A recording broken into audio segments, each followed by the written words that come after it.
You're all set, you're live, ready.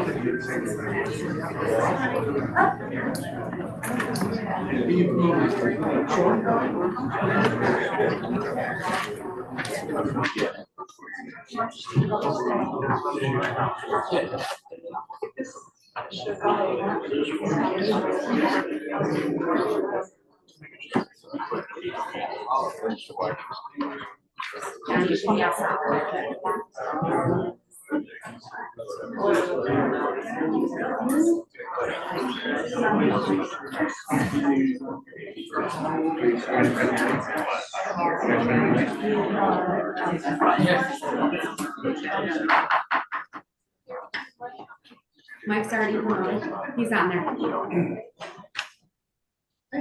My camera won't turn on. A second.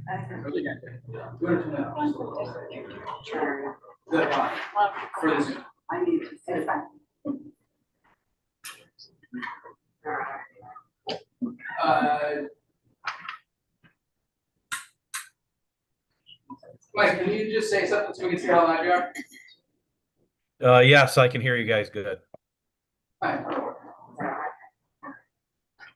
So good evening, everybody. I'd like to call to order the special town board meeting here in the town of Manlius for July 30th, 2025 at roughly 6:30 p.m. As with all of our meetings, we are doing this remote and live streaming. We have a Zoom that's running. If you're interested in participating in any of our public comments or of any of our meetings, the information to get on the Zoom is available at the top of each of our agendas. And next up, I would like to ask Councilor Taliano to lead us in the pledge.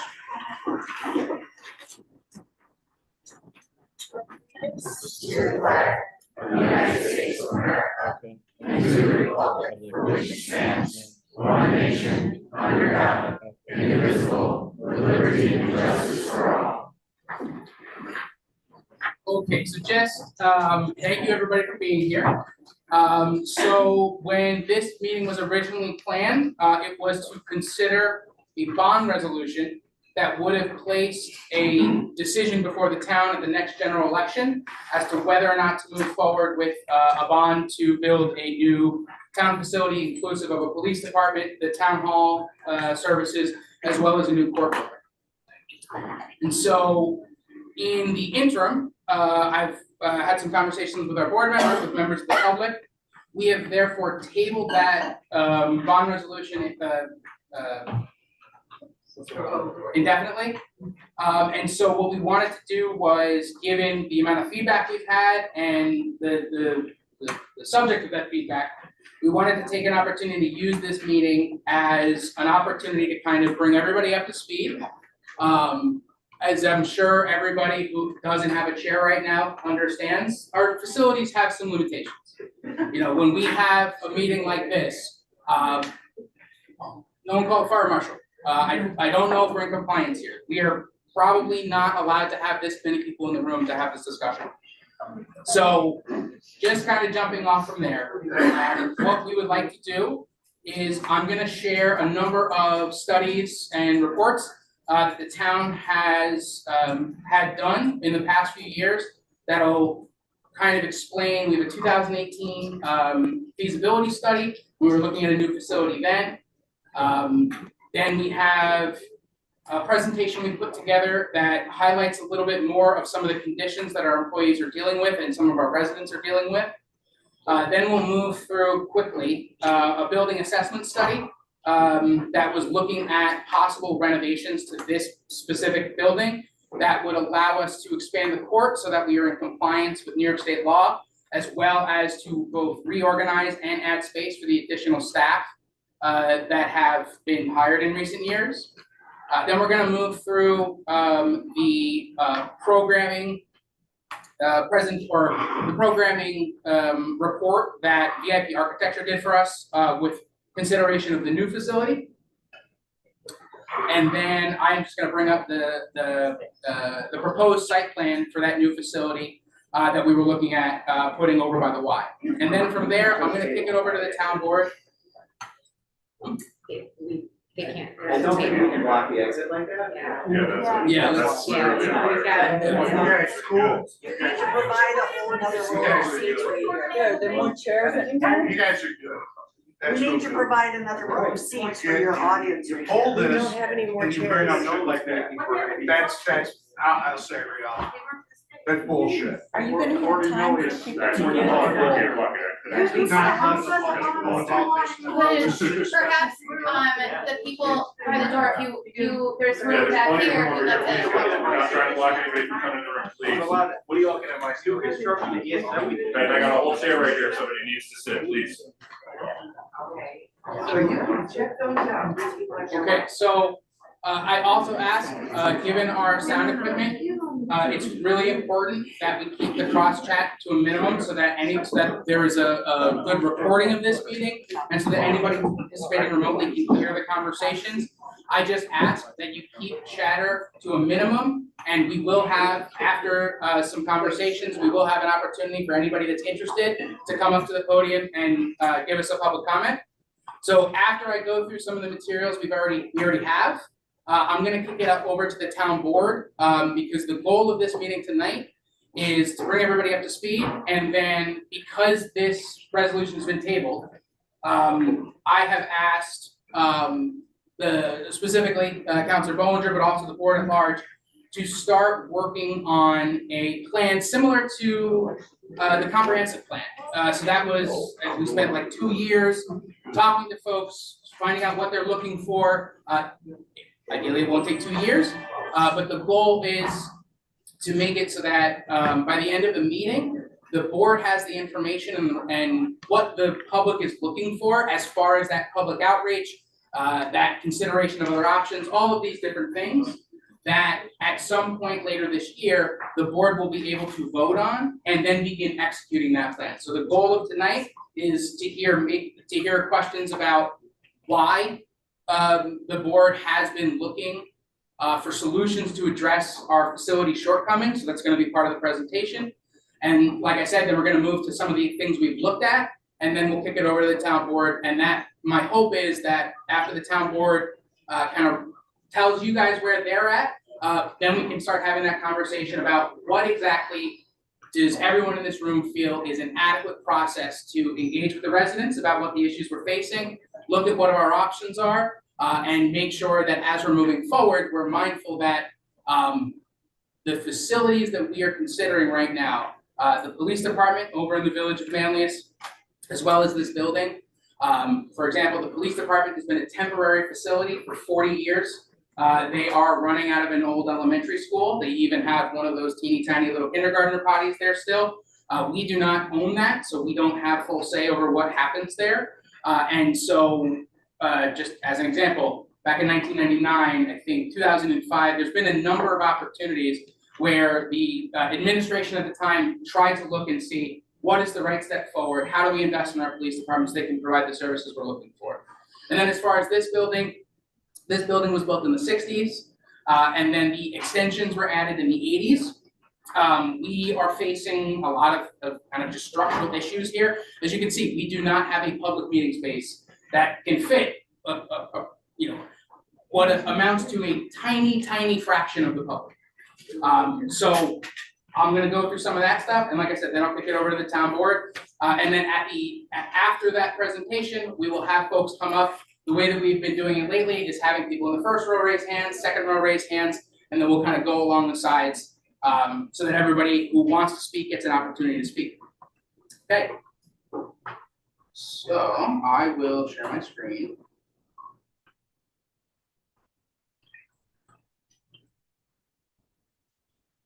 Okay.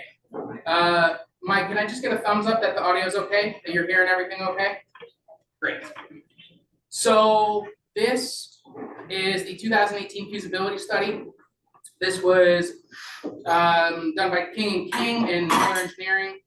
And so what this was looking at was kind of the understanding of the current town hall facility. All of the documents that are here are available on the website. I definitely suggest folks get out and take an opportunity to read through those materials. So we were looking at understanding what are the shortcomings of the building, then looking at response times for the police department, and trying to understand the implications of where the current police department is located.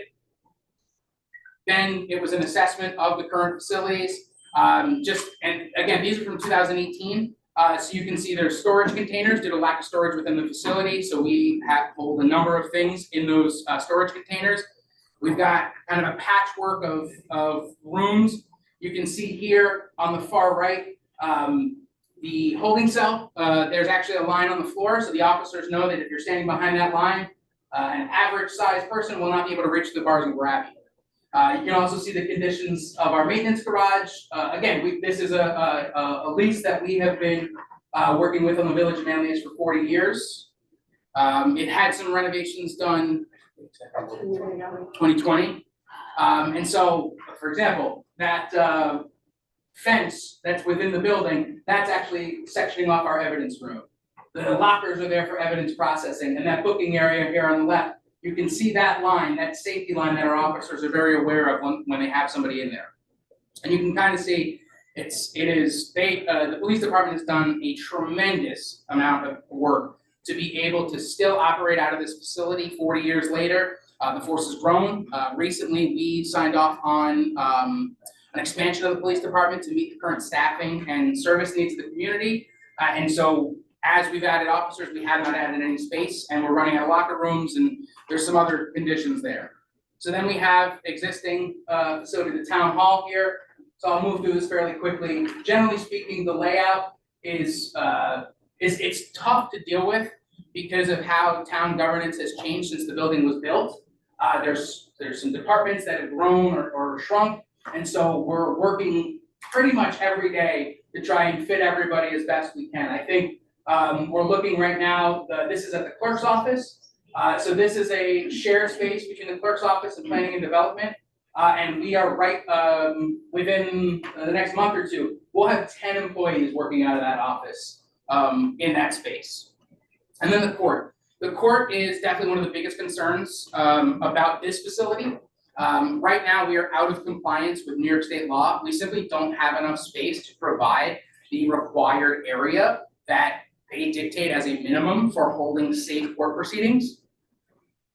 There's no separate entrance for officers bringing in defendants. There's no separate entrance there's a separate entrance for judges, but we have some issues with access to the rest of the building when court is going in session, as well as folks that are coming to do court business, not knowing which entrance to go in, quite honestly. You can see here on the right side, you can see some of the storage areas where we've got our documents. Big shout out to our town clerk, Carrie, for doing a ton of work to digitize those documents, so that's a little less scary down there now. And then there's some projects in there where we looked at other police departments and some potentials of what a layout might look like. And so again, this is from 2018. The proposed size for the police department was from 13,000 square feet to just about 20,000 square feet. And at the time, the town hall proposal was to go from 10,000 square feet to 8,620 square feet, and the court was to go from 1,730 square feet to 4,000 square feet. And so that would, you do the math, you're somewhere in the 30,000 square feet, and you can kind of see a potential layout here. And there's numbers in here that you can look at exactly how everything is getting laid out, some potential site designs, some potential layouts of the building, parking, and then a cost breakdown, very preliminary at the time. But you can see that the total cost before the sale of the town hall for the facility back in 2018 was expected somewhere around 17.5 million. And so you can also see there's some possible funding sources. We have learned that there are not a great number of funding sources for municipal buildings. Schools have access to quite a few things. There's maybe some options for the police department, but as far as actually actively available funds to help and assist with any facility upgrades, it's a little few and far between. You can see that at the time, a number of sites were considered kind of across town, looking at potential areas that this building could be sited.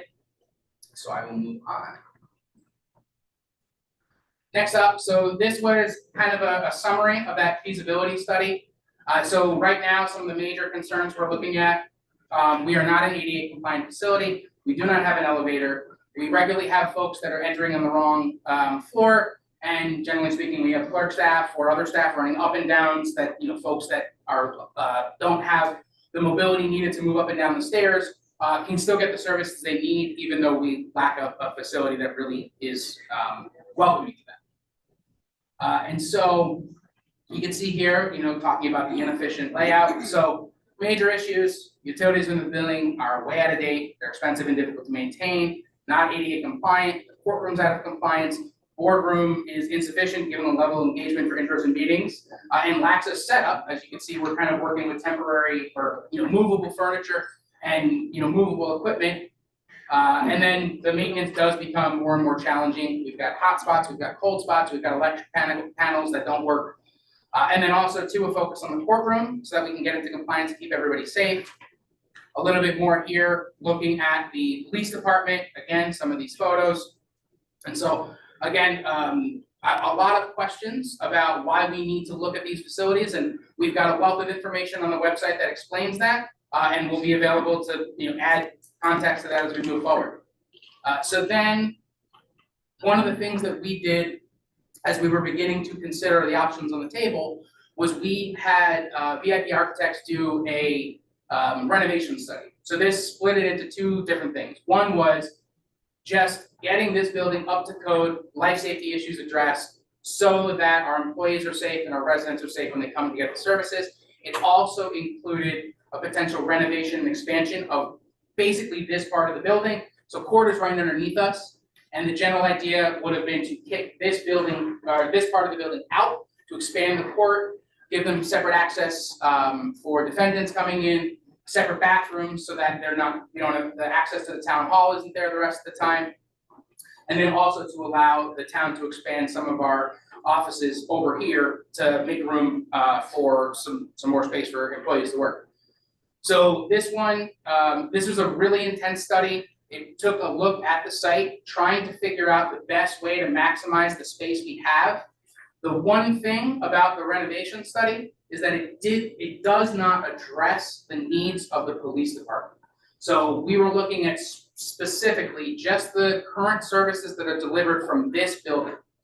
When we did an analysis of the site, there is no way to even park our police cars here. We don't have access to any other parking nearby. We're pretty locked by the canal here. It is very difficult to try and make the best of the site. But as you can see, there were serious considerations to how we could best use the site, make use of this asset as best we can, and keep it online for as long as we can to minimize What was the cost costs. of the renovation? I'll get to that.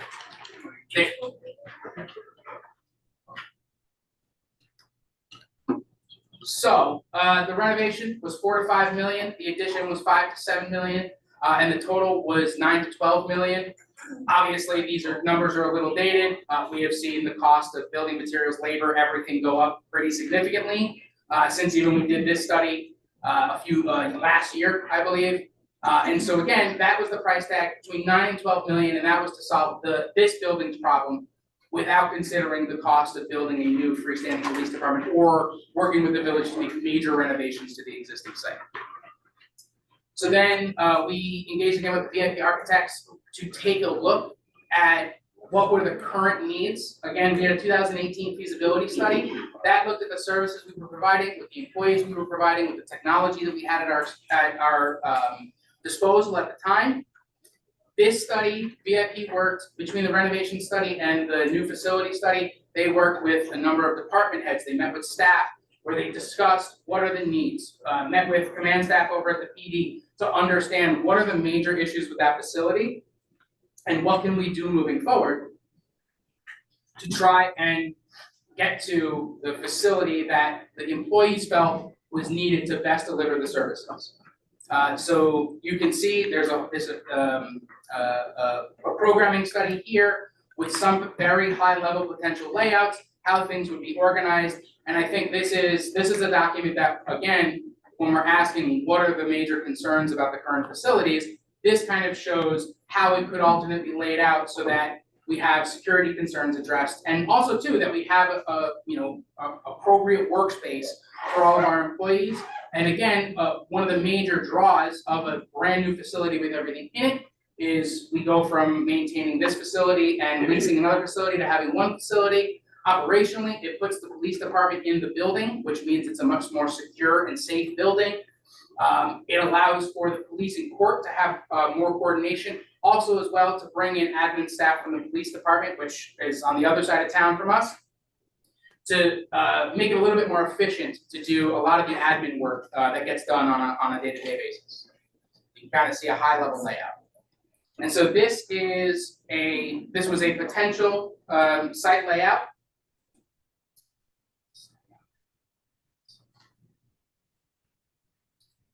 And you can see, so this is actually, we've been in conversations with the Fayetteville Y and the YMCA of Central New York. The YMCA in Fayetteville has an additional roughly 8 acres back behind their facility right there at Town Center that has been, they've had for 15 years. Currently, there's no public access, there's no utilities to it. But what this does mean too is, as we are seeing the price of land go up with Micron development coming in, this really provided a pretty interesting opportunity to find a piece of property that really doesn't have general commercial value.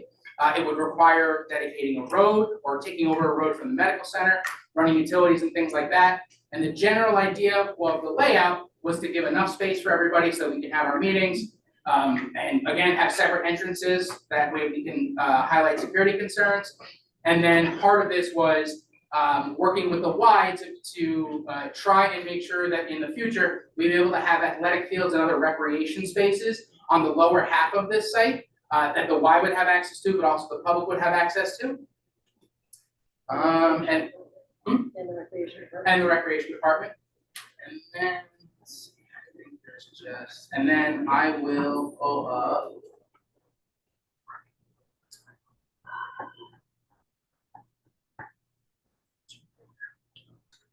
So this was, okay, so we hired BIP to do the design work, and they brought on Trophy Point to do an independent assessment to come up with a cost. So the question is, what is $40 million going to? And so in this document, it lays out specifically for each component of the building, the new building, the storage buildings, the site itself, FF&E, and it also has a number of estimate notes, assumptions, and clarifications to talk about what wasn't included, but also just setting expectations that the goal was to meet somewhere in what would be the range of competitive bids. And so you can see, I guess you really can't see here. It's a very detailed report, and I think one of the major things that sticks out when you take a look at this is, really what it came down to was the building, what costs $20.6 million, not far off from what we saw in the 2018 study. When you add in the escalators for general conditions of 10%, overhead and profit of 8%, design contingency of 20%, and then an escalation to the midpoint, October 2027 of 11.1%, what you're seeing is almost 50% of an escalation just because of unknowns. Issues with the site, issues with design, delays in getting materials, delays in labor. So again, this is a very high level look at this, but the intent was to have the best possible idea of what would be the maximum cost of the facility. And so what the plan had been basically for the beginning of this year was that we were doing these studies. We would take in these studies, draft a bond resolution, adopt that here in July so that it could be on the ballot in November, and then to work with VIP to do information sessions, to get everybody as much information as possible, because the last time we had a conversation about buying a site, the major feedback was that the people wanted to vote on it. They didn't want this board to be making the decision of such a major purchase. And so that was where we were moving towards. And so I think there's the councils have a number of reasons why we've kind of pivoted from that. And that's where now I will throw it to the board to talk about what is the plan moving forward to get the public engagement that we're looking for, to do every bit of exploration of creative options, working with any other landowners or any facility owners that might be interested in working with us. Also assessing, what are the priorities of the town? What do we want to prioritize? Is there a community space that we want? Is there recreation space that we want? Or do we need to build the smallest building possible given economic conditions now with the ability to expand in the future? So I'll kick it over to Councilor Bollinger to kind of take off from there. Hi, everybody. So, I understand that there are some issues with both town hall and the police department space. Okay. Speak up. All right, I will speak up. Need microphones. We know that. Said this. You're not They ready. can't afford. So I understand that there are issues with the current building and that there's some frustration on the part of the staff. I think it's appropriate to address these issues. We have authorized some repairs, and more is needed. I have advocated for a professionally led community engagement process to help plan the new building from back in 2021 when we first considered it at the north pond of Twin Shores. I have initiated some engineering research and appraisal for the place near the south pond. Since then, we've researched alternative locations. I really believe that a formal interactive process with residents about what residents want in the town, what is important to residents, is what needs to happen. And I have been frustrated with the staff-focused design without resident engagement. It's not a bad thing, but it's not a complete process. And that has been my frustration about this. I would have voted no on the bond if it had been available. I think the larger issues that we do need to talk about the future role of town government. I'm concerned that we might design the most beautiful courthouse in the world and then have court consolidation and not need a courthouse anymore. I think we need to be thinking ahead and not trying to design a building for the past. And those are some of my concerns. This building will be around for 100 years and we need to think about what is going to be the case in 100 years. I would like to see a community engagement process, and that's what I'm asking. So I have a question, so. Hold, we're just gonna go through the presentation and then we'll have an opportunity for everybody to ask questions. Do you mind if this has been a very strange week to be your elected local representative here. I arrived here at this meeting, originally planning on voting no on a bond resolution that was going to be put before us. But it's been challenging because, the issues are well known with physical locations, and as Councilor Bollinger has reflected, we have been staff focused. And that's very important. That is important. The safety and security of our staff is very important, but these are huge figures, and this is a huge project. So with that, I want to put some thoughts together. I'm on record previously and consistently, including today, as being in favor of addressing the needs of our police department specifically, with respect to the space constraints and other physical limitations referenced in the latest CALEA accreditation report, as well as anecdotes from the department, leadership, and even members of the public. So as a member and chair of the police committee, we talk about the facility very often. I invited members of the police committee here to weigh in on the needs of that department, anticipating a vote on the bond resolution. And had to apologize for the switcheroo here, but some took the time to be here, and I thank them for that. My no vote, again, my comments are based on the fact that I assumed we would be voting on this resolution tonight, so please forgive my references to a fictitious vote now. But my no vote on this bond, you deserve to know where I'm coming from on that. So, my no vote on the bond resolution is in no way a reflection of my opinion regarding the need and necessity of upgrading our police department facilities. It is not. The resolution made assumptions and inferences that were not appropriate given the cost, size, and scope of the proposed undertaking, and specifically referring to a piece of property for development that we have neither control of nor financial interest in at this moment. I had previously supported the bond resolution for the purposes of simply acquiring property for municipal site development for analysis and feasibility determination with site control months ago. This proposal here is completely different by a degree of magnitude. And at that time, the public was clearly not supportive of that measure either. I'm also on record as being a little more ambivalent about the need for a new town hall building, and I have supported making repairs and upgrading the existing facility here. We just approved roof repairs. This is not an all or nothing approach, nor should it be. Renovation, refurbishment, or new build, those are all still options for the town. This resolution was introduced to us 7 days ago, and if passed, provided roughly 90 days for review and analysis by the public, which I just did not think was reasonable. This vote was not whether the board supports upgrades to municipal facilities at this point was a vote about the right procedure for the responsible undertaking of such a huge capital project. I have more comments about the resolution specifically I won't bore you with, but again, in my examination of our needs in the resolution before us today, I reviewed similar municipal needs and approaches as well as various department approaches to the same conundrum. I will only focus on police facility concerns. It's notable that the International Association of Chiefs of Police has published a white paper on this very subject for departments seeking to upgrade facilities. It's a comprehensive guide to navigating the complexities and timelines of such a massive undertaking.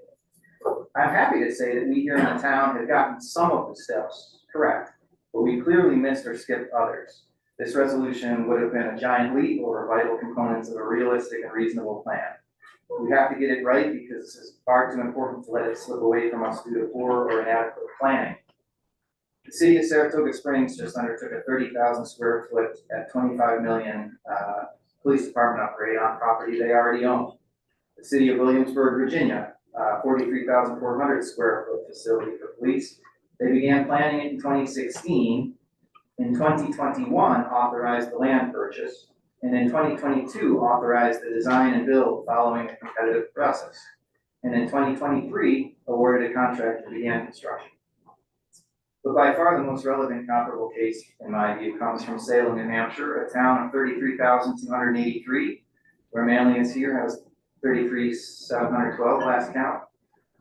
With a slightly higher median income and otherwise they're similar geographically, culturally, and with a nearly identical need. Their CALEA accredited police department had also outgrown its facility and was eager to address their needs in a forward-facing way. What commenced was a thorough and thoughtful engagement with the public, other stakeholders, and financial analysts to develop a serious timeline and procedure to ensure that the project could be delivered without losing the trust and confidence of both the department and the public who was ultimately funding it. The project and financing was specific for that in Salem was specifically delayed until such time as other debt obligations for previous school capital projects would be diminishing, creating less shock to the taxpayer's annual bill. Now, the cost per square foot of the Salem, New Hampshire project came in at roughly the same as the proposal that was before us as part of the bond resolution. However, it's not always about cost. Salem vetted multiple proposals over time and did not embark on such a huge project with only one draft with one option. At the end of a rigorous planning process, the cost for the town of Manlius may still well be in the 40 million range for such a project, but assuming that this will be true today without substantial analysis is not appropriate. A webpage dedicated to the Salem project has been consistently updated throughout the initial planning and beyond construction phases to keep the public informed about the actual and predicted costs to the town and residents over the life of the debt. There are some samples of what this will look like on your tax bill. Trust in government at this moment is obviously at an all-time low, and this resolution that was put before us essentially said, trust us that we'll keep you informed enough so that in 90 days, you'll have all you need to know to also trust us on this $40 million project, which I thought was simply asking too much for me to support it. So similar to what Councilor Bollinger said, I wish for us to assemble a municipal facility advisory committee and set it to work right away on developing a realistic timeline and approach to meet the identified needs without losing any more trust in government by ramming something like this through with no time for meaningful participation and analysis. So again, my no vote on what would have been this board resolution vote is no way a reflection of my opinion regarding the need and necessity for upgrading our police department and other municipal facilities. It is not. I remain committed to that goal and look forward to engaging in a serious process to turn that goal into a real outcome.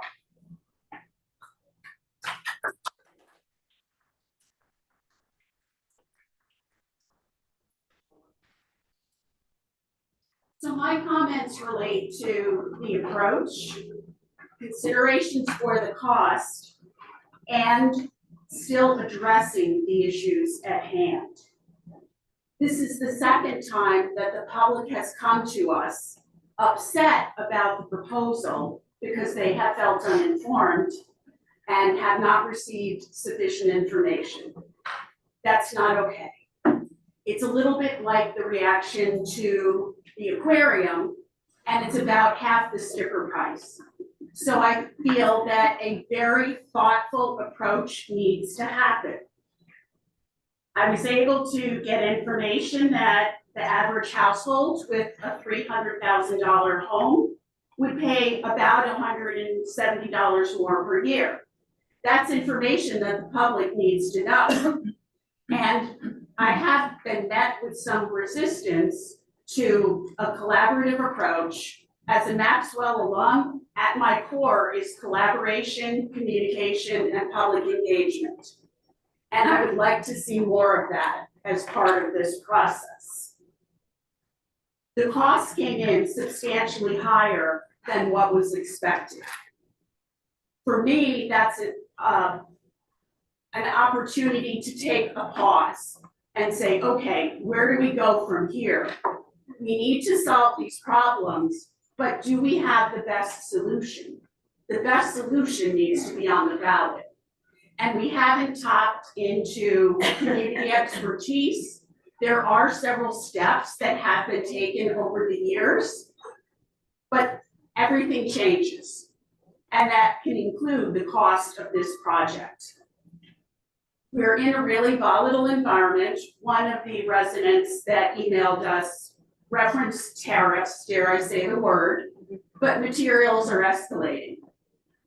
As the age-friendly champion here at the town, we need to think about our aging population. 24.2% of our population is over age 65. Thank you. And that number is increasing. So we need to take that into consideration. What was happening in 2018 is different than what is happening in 2025, or that will happen in 2027 and going forward. People are concerned about the cost of groceries and their national grid bill. So inflation needs to be factored in. In terms of older adults, the administration for community living has been gutted. Meals on Wheels has been cut substantially, as well as home care services. We can't ignore that. Our residents are telling us that taxes are high, and so we need to work to come up with the most reasonable solution that will meet the needs of the public, the staff, and the board, who have really not been engaged in this process sufficiently. So the issues are in two locations, as you've heard, the police station and this building. I would like to see us bring together residents, experts, staff, and the board to come up with a creative approach that would address all of these needs. Thank you.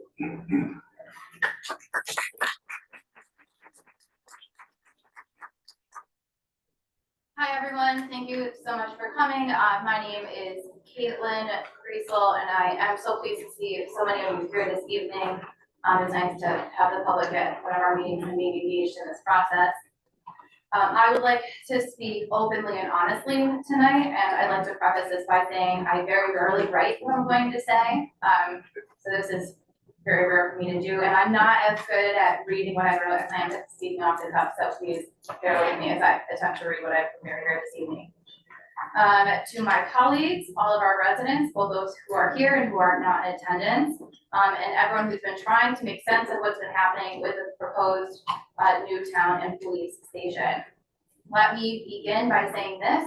I do believe we need a new facility. Our current building, as the supervisor explained, is outdated, non-compliant, and not serving the needs of our residents or our staff, and that's both the town hall, the existing town hall, and the police station. The cars are out of code, the building is not ADA accessible, the roof leaks, it's unsafe, it's too small, and our police department has been working out of a former elementary school for 4 decades.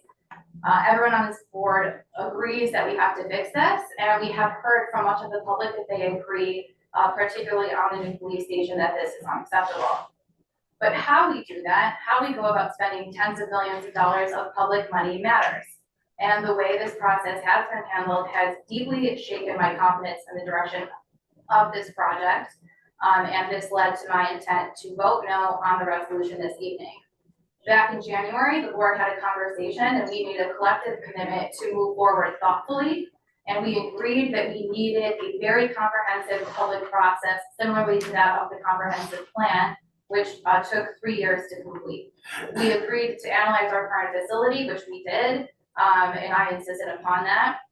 And we agreed that the public should ultimately have the final say. Many of our board members were relatively insistent that it go on the ballot.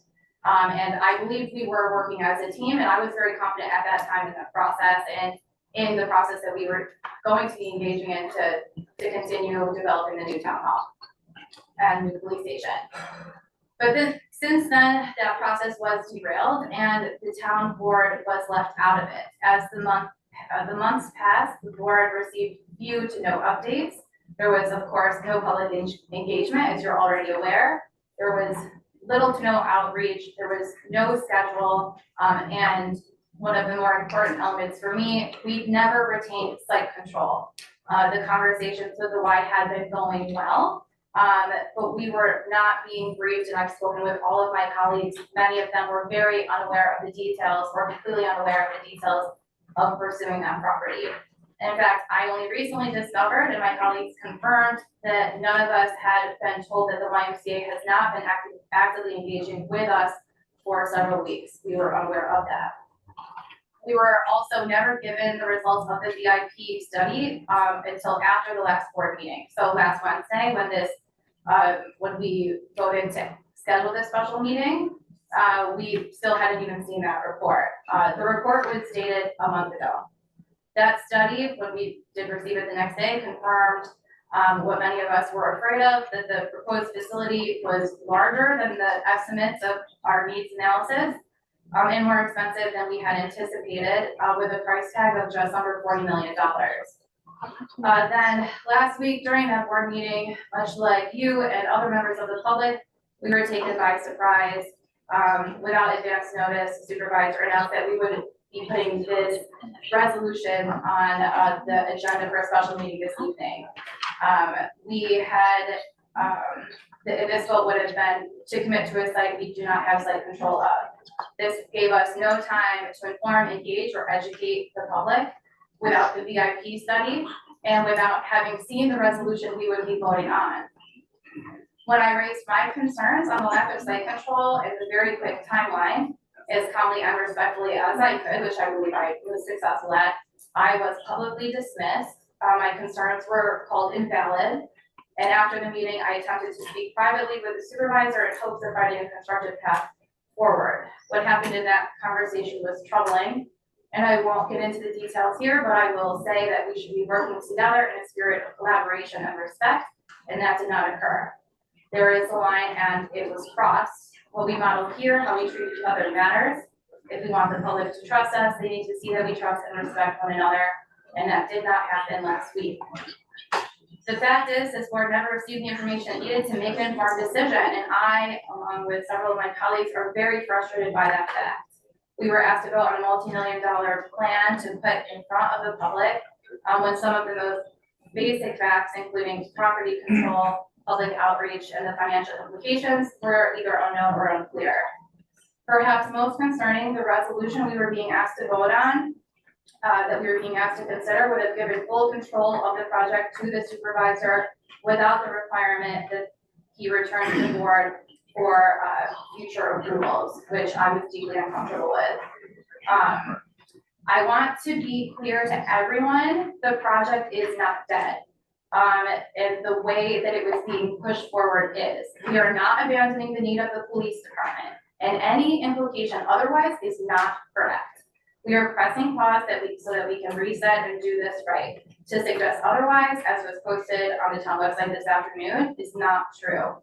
That means right-sizing the project, making sure that once we've engaged with the public, we know exactly what it looks like and how big it needs to be. Engaging with the public to make sure that it includes the facilities that we need, but not more than we need. Perhaps having a charrette that includes evaluating multiple sites. There's a lot of really smart people in the town of Manlius that come from all walks of life, and engaging with them and giving them an opportunity to help us figure this out could allow us to be more creative, to do something more cheaply, and that meets the needs of all of the staff, the town board, and the entire public. So that means that making sure the board as elected representatives of this community are full partners in every step of this process. I am disappointed in how we got here. I'm disappointed that all of you are so angry and had to take time out of your evening to come and tell us that.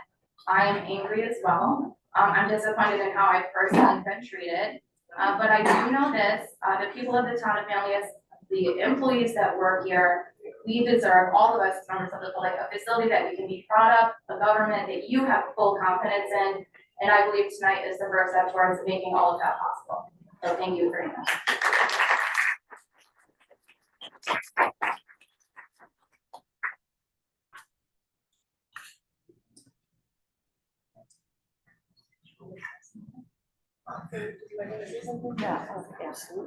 Mike?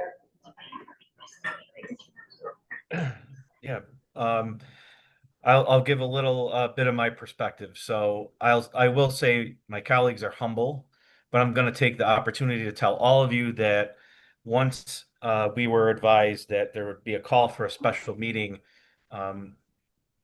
just about all of us had concerns with the timeline of the proposal, even before any of the public reached out. So I just want you to know where our heads are at and what we're thinking about while we're going through this. And at the forefront of my mind, for sure, is the town residents and any impact that what we do, how that impacts all of you. But like many of my colleagues on the board, I remain firmly committed to a transparent, inclusive process for evaluating the town's facility needs, whether it's going to be through upgrades or replacement.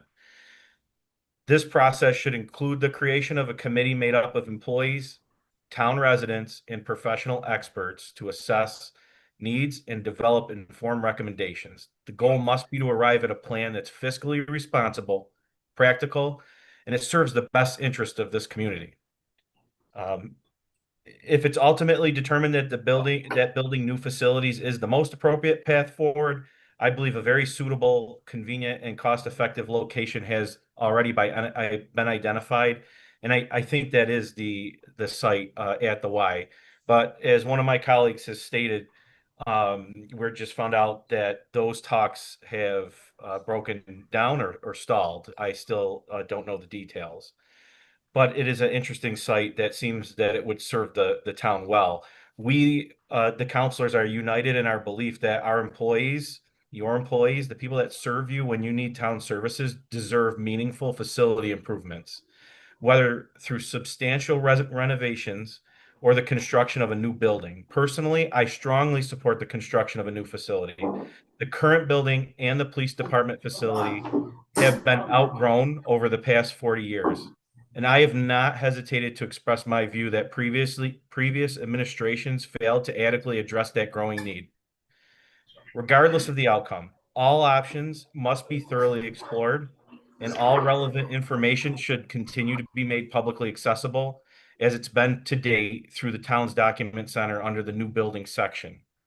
Furthermore, any unforeseen costs, overages, or significant project management decisions should involve full board oversight, with all such matters brought back to the town board for open discussion and formal decision making. We now find ourselves at a pivotal crossroads. Ideally, we should have developed a strategic plan, one that includes clear goals, ongoing review, tracked our progress, and allows for regular updates. This plan should be built through a committee inclusive of our employees, our town residents, some town councilors, and professional advisors, like I've previously stated.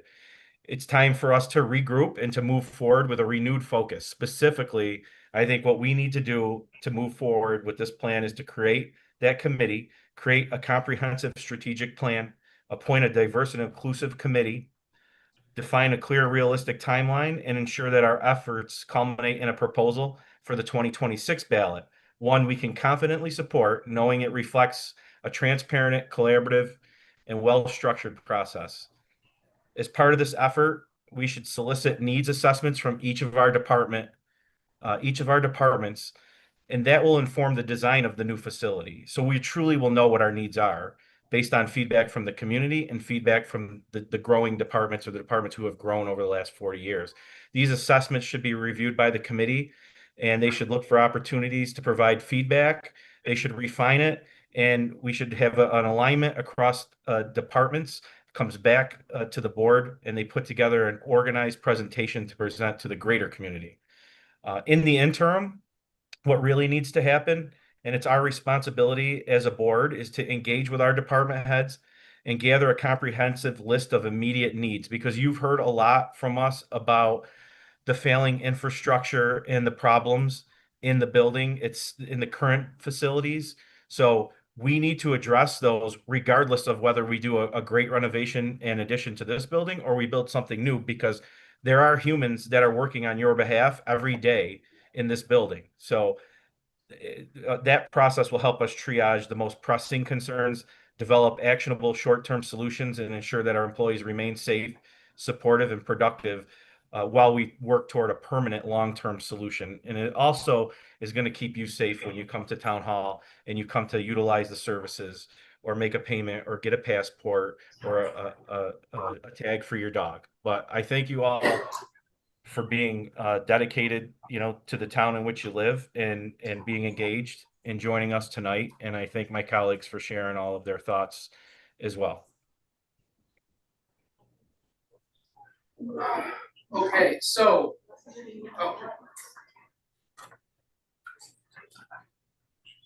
I was at a celebration of life ceremony over this weekend on Sunday for a very dear friend and mentor of mine, to be honest, since I was in high school. Melissa, please. Can you speak up? I was at a celebration of life ceremony over this past weekend for a very dear friend and mentor of mine that I've known since I was in high school.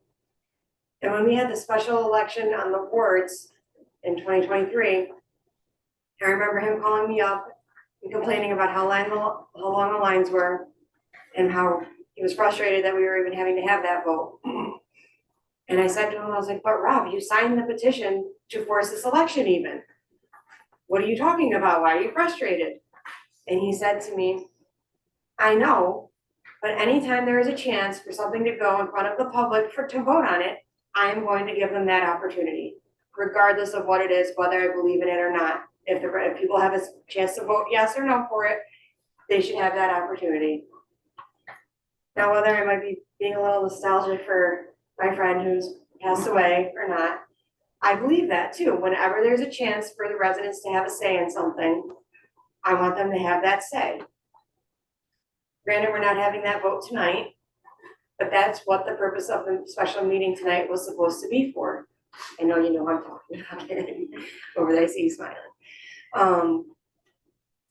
That's what the vote was tonight was supposed to be about, was to give the residents a voice, a chance to say yes or no for something that is drastically needed for our employees here. You go look at our town clerk's office right now, you will see a bunch of paper towels over there at their window. When it rains outside, it rains inside in their office. They have puddles. We have emails from them begging us to do something about that. It is not safe for employees to have to work like that. One of our employees says they check the weather regularly because they have to plan ahead. If it's going to be raining, they have to move things off of certain shelves. That's just rain.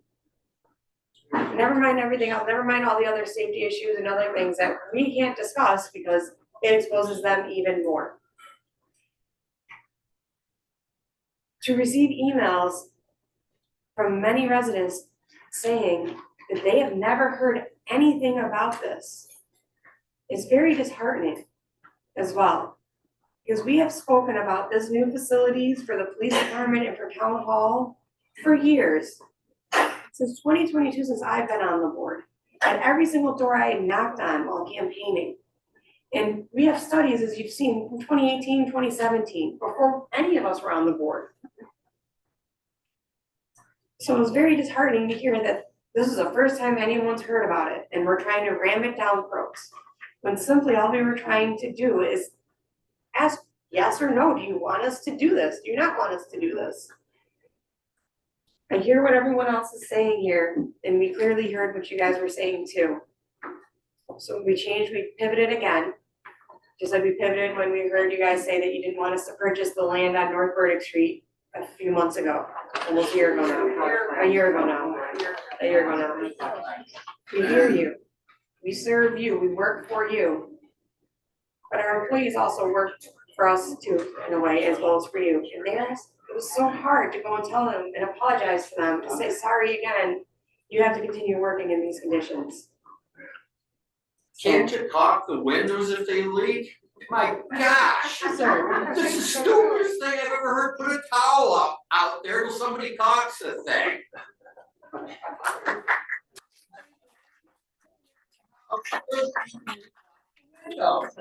I don't know, what? There will be a She's ashamed to work in a place that's not acceptable. Come on, this is a beautiful building.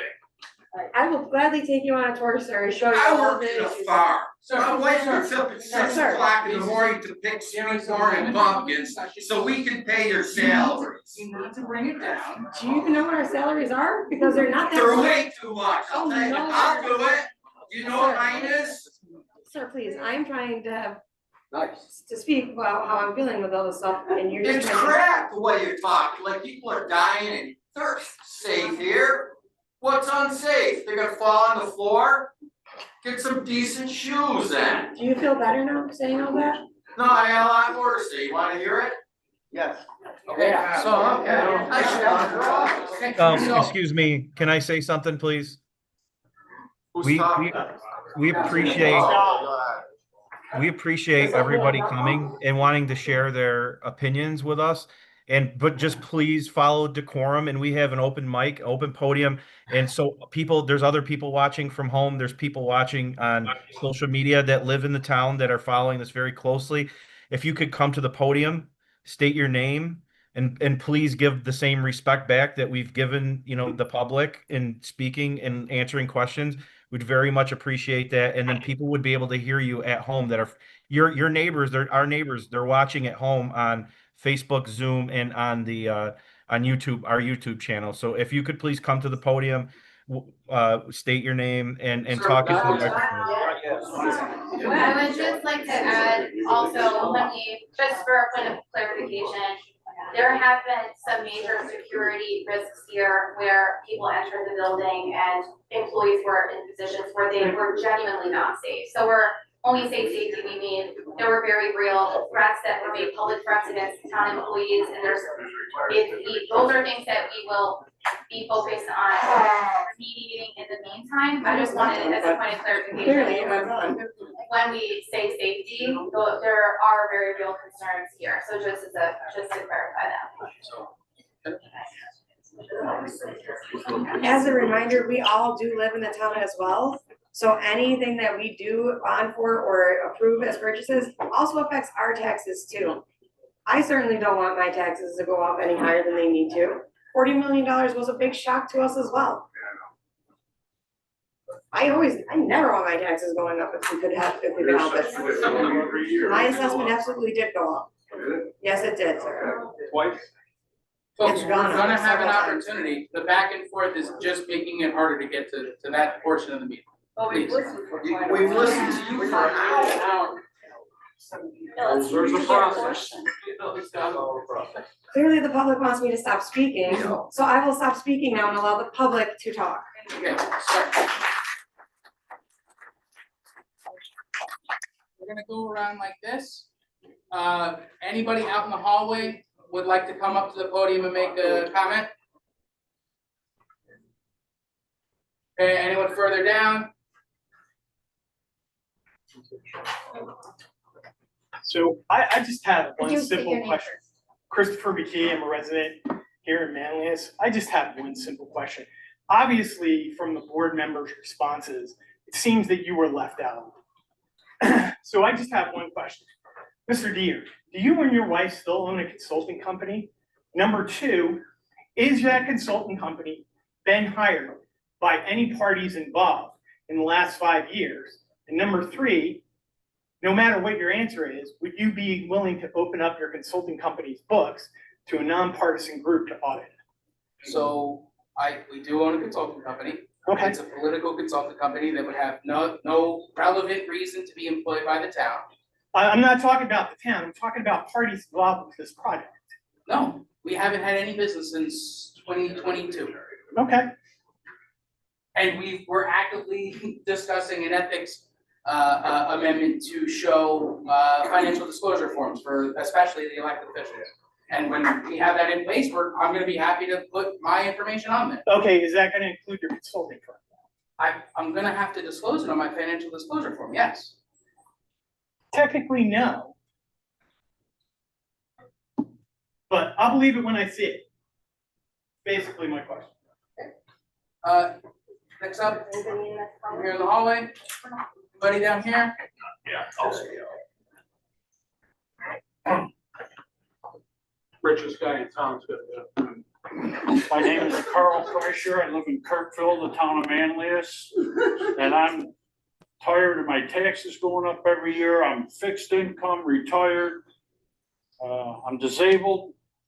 You know, I spent 4 years in the Air Force. I always paid my taxes, keep my house nice, and I get penalized every year. And now you guys want to spend tons of money. I was here today getting a fishing license. They had no problem waiting on me. It was air conditioned. There was no water running on me. I used to manage office buildings, day-to-day operations and maintenance cleaning. This building's pretty nice. I think the police department is okay over there. But if you are gonna do what you wanna do, you have to be smart about it and one, get together so you're all on the same page. And then when you spend our money, you need to be spending it very wisely and with future needs in mind.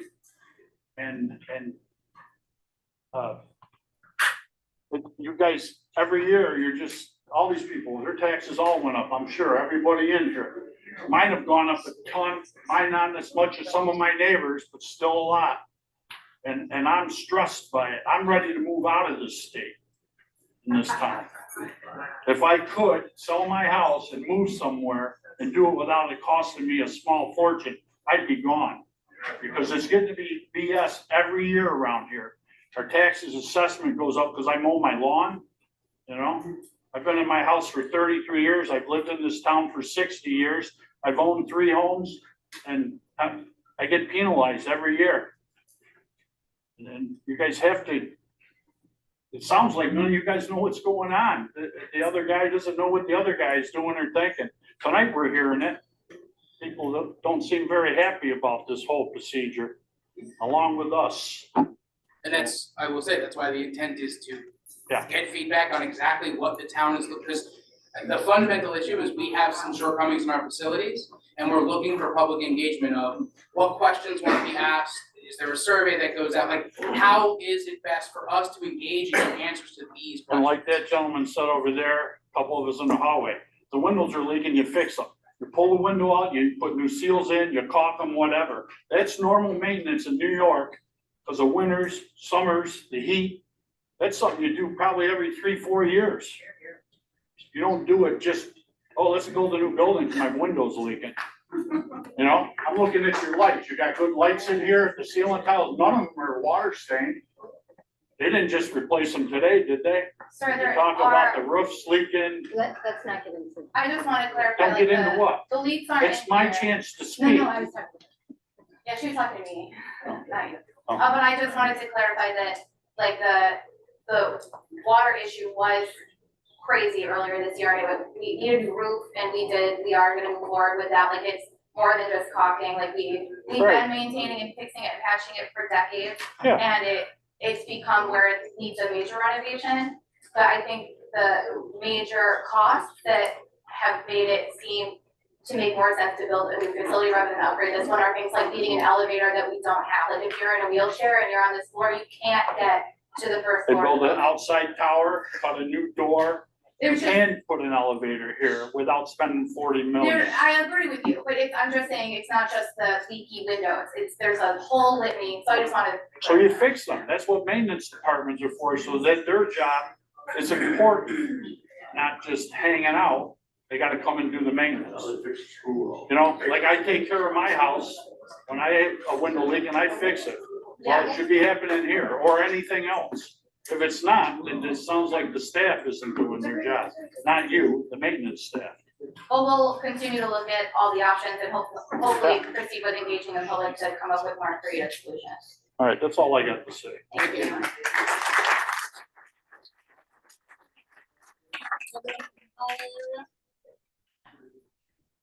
Yeah. Wanna?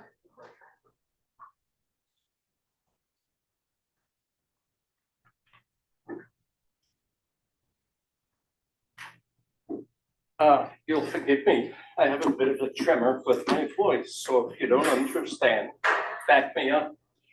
Your name, please? My name is Ken Wagner. Live at 8446 Gleneagle Drive. I've heard the emotional side of the requirements.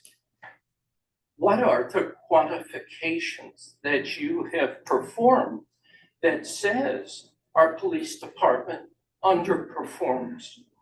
That this facility and the good people that work here are underperforming because they're mislocated, poorly located in a rundown facility. What is the quantification to that? I've got to believe. There's a document here on the website. It's 14 pages. It's got it puts all the different conditions of the building as good, fair, poor, very poor, or non-compliant, some estimated costs, and a little bit of a prioritization. So that is up there. That was a study that we. What has stopped the town from performing? That's my question. I understood it. Okay. I am not anti-facility. I'm not pro-facility. But I know how to count. And 40 million, what you're saying today, blow it up by another 25% by the time you put the shovel in the dirt. Okay, so now we're talking 55, 60 million bucks. And I gotta believe there are, one, better alternatives. Second, quantify. Why do police need a new station? Where have they failed the citizens? That's important to me because that drives the need. But to sit here and say, I don't like my house. You know what? I went through 4 houses before I finally got one that I liked. That's life to a certain degree. Not that it's unsafe, not that it brings unpleasant work environments. But why are we doing this? Quantify to me and to the people in the room. Why are we moving forward? I heard the soft side. Now put numbers against it. Are people angry with the town clerk? Are they angry with the planning department? Are they angry with you? I have no idea. I applaud those of you that put the brakes on this evening. Yes. And were outspoken. So for that.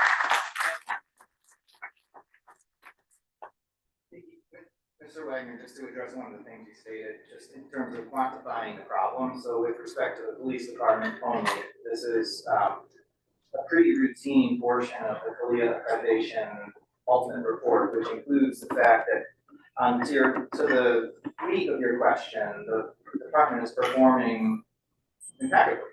Thank you.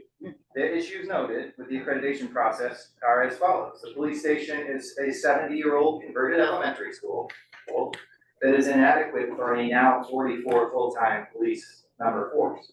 Although compliant with CALEA standards, it is very crowded and improvements are needed in one, the detention facility, which was referenced earlier, evidence area, which was referenced earlier, but and training space. Now, the evidence area, it's a vulnerability. As we sit here today, we're performing well. The department performs impeccably across each accreditation standard. This is really a prevention of disaster problem. Access to securing evidence, and they have adapted for many years to a very constricted space. And the last example, and I'll leave the this, where it is, the department had to use the fire department training room to have a training for their own officers, because the space they have can't accommodate it. So what? It's not, I'm not saying that's why you spent $40 million, I'm just simply addressing the gentleman's. I appreciate it. It's a third party view, or is that an internal view? That's an external third party accreditation. Okay. And I appreciate that. You know, it's a little warm, it's a little close in here, and I'm glad we're all good friends. But, you know what? We have school auditoriums. Okay, that we can embrace the community. The police, maybe they are, we've got 5 pounds in a 2-pound bag. Sure. Okay, but guess what? We have an empty fire facility. Thank you for that, sir, and this is again, what ideally, And- your opinion and many others will hopefully inform this committee that will assemble to. Oh, wow. In my view, I'm one man with one opinion, I do think police department's issues are priority, and I will put my attention there, but I'm just one voice here. I mean, they're like life insurance.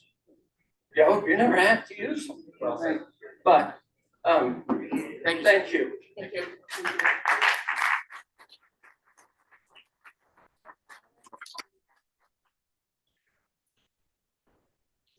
Okay, we'll start moving down towards the door. Hi, I'm Nancy Nordheim. I'm a resident in Manlius. And I have to acknowledge that in order to correct a problem, the first thing you have to do is externalize the problem. So I thank you for those members who said they received no information, they were disrespected.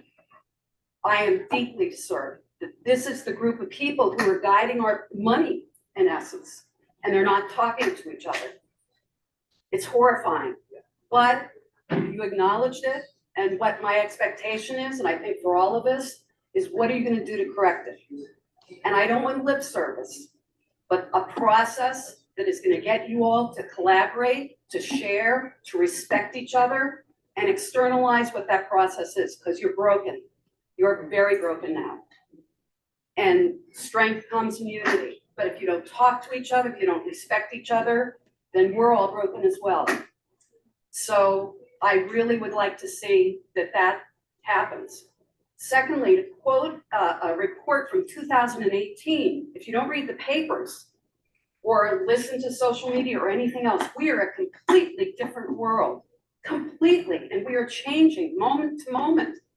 I'm getting the feeling we're using old school approach. We don't even have, to the best of my knowledge, I would have loved to pick up the Eagle Bulletin and every week say, here's the process you were going through. It's a formal process and a strategy. We're on step number 2, here's the updates, and that every week we all see that instead of this invisibility. It's unacceptable, completely unacceptable. So I would like to see it clearly pulled together. Here's our procedure with community involvement, that this is the procedure, we're gonna sign off on it, and then you walk through that process. And you externalize it. It's the Eagle Bulletin and on your website. Over communication is better than no communication. And seeing no communication with this board, I don't even know how we got here. I'm glad we're here, but to hear how broken you all are, it's appalling. You need to fix yourselves at the top. Thank you. Reminder, so the goal is to develop exactly that plan. It'll appear on a future agenda. We'll have a public hearing for it. We've been holding a number of public hearings open for multiple meetings. So until the public has made it clear that they're satisfied with that plan. They need to be a part of making the plan. Absolutely. That's the suggestion for the steering committee of this. That's what we're all trying to figure out right now, is exactly what that plan needs to look like. Get the approval of the public, adopt it, and then move forward and make sure that we have the resources to deliver the exact amount of transparency and communication everyone's looking for. Okay, next up, I think we had some hands over. My name's Ken Kirkman. I live in East Syracuse. I've been a resident here for about 20 years. first of all, I want to thank you guys for the information today, this initially when you first started, because I was not very ignorant about what was required, what's needed. And it looks to me like, you're on the right track, okay? What you're trying to do is something, well, really big. And I went through this same kind of thing twice in the town. When I was resident of town of DeWitt. Town of DeWitt moved, if you can recall, they removed from Erie Boulevard over to Butternut. It was a big deal. Spent a lot of money, you know, same kind of thing, you know, meetings and the whole thing. A lot of people were against it, but they did it and it turned out to be pretty damn good. It was a good thing to do because they took the town of DeWitt into the next region or next era. And the second time was, I'm a member of Holy Cross Church. We built a new church, okay? Huge expense, huge thing. We went through this whole deal and we're still paying for it. But the reality is, thank God we have a nice church, okay? It was the right thing to do at the time. And what these folks are doing are trying to do the same thing. It looks to me like facilities really do need upgrading of one form or another. And I'm gonna trust that you guys make the right decisions. I think as a result of this meeting today and many of the things that I heard, I'm pretty comfortable with where we're gonna go, okay, the future. And because there's procedures and we all have to follow procedures. And yeah, it's a lot of money, but it might be worth it. And the other observation I'd like to say is that if you're gonna you have two facilities, you have this facility and you have the police department. The most efficient thing to do is to put it into one thing. Always, you're always gonna save money because as putting it all into one, okay? Whether it's here or whether it's over by the Y or somewhere else, who knows? The other thing is who owns that property down over here with all the Village of Fayetteville. okay, so that's not even part of the thing. Because whatever we buy, whatever the town buys, it comes off the tax rolls. And if you're taking commercial property and you're taking it off the tax rolls, that's an issue. Okay, so that's, again, it's just one thing to think about, one thing to think about. But I trust that you're gonna do the right thing. I think we're in the right area. What you're trying to do, I'm gonna say is noble, is a good thing, because most people don't like change. And this is a huge change. This is taking this town and moving it to another area, okay? But I think you're doing the right thing, and I think we're in the right track. So, thank you. And I will say, just with the site for the Y, part of the reason it is such an attractive site is it's already owned by a nonprofit, so it's not on the tax rolls. That was one of the major attractions of that site. Like and that. I will say, I was able to get in touch with the president of the Y. They're still very interested in continuing conversations, but I let him know that we're kind of pivoting to a much longer term timeline, but they're still very interested in potentially working together on that. So, okay. Next up.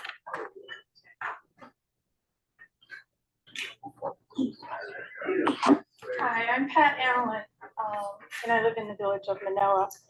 So I was looking at all of this, and I'm kind of a numbers gal, okay? So it's real easy to say a bond for $40 million, right? But I don't know if people realize what you're incurring with your interest, right?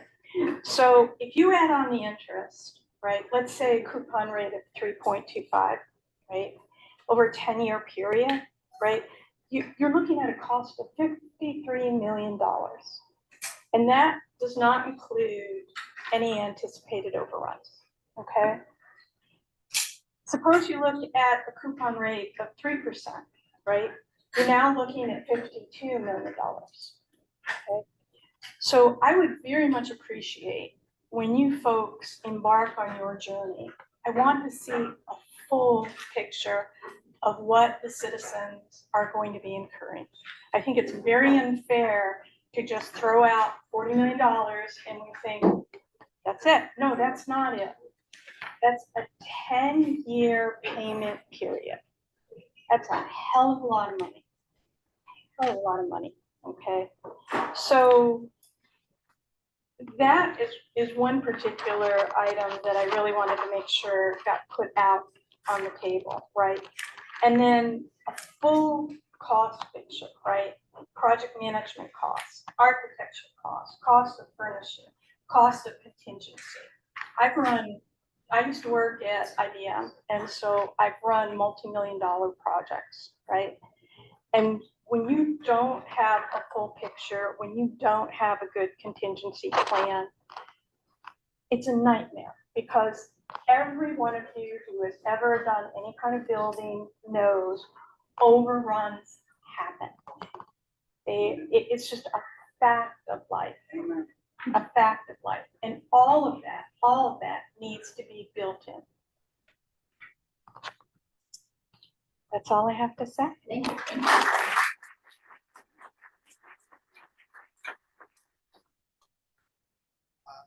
Yeah, I wanted to say something. My name is Andrea Goodwater. I live in Manlius, New York. And I think that we should investigate the fact that we have 3 village governments that we pay for in addition to the town of Manlius. We pay a lot of money for government in our state, plus we pay the county for decisions besides. So I would like to think about investigating, maybe consolidating it, or maybe consolidating the police department with another police department like DeWitt. And as far as this meeting room, if you know that this is gonna be big, I agree with this other gentleman. You could have had this at Enders Road, Eagle Hill, Wellwood, any place, because there's a lot of room and they were very, not busy, and they would be glad to host. And I think the investigating, like for the police department, Homeland Security put up a lot of money for fire departments a few years ago. Are they doing the same with police departments, or don't you know? No, we didn't identify any potential sources there, but that could I mean, I change. think there's a lot of places to investigate for money rather than just us, because that's a lot of money to spend. And who knows what our world is gonna look like in 15 years? Will their facility be even any good? I mean, this had lasted at least 40, so I think you should really investigate a lot, huh? This was built in the 60s. Yeah. Yeah, and I think that like this whole thing with this ADA, it would be easy, like that gentleman said, to put an elevator out there. I mean, I think it would be nice to have a new building, but is it really necessary? That's a big question.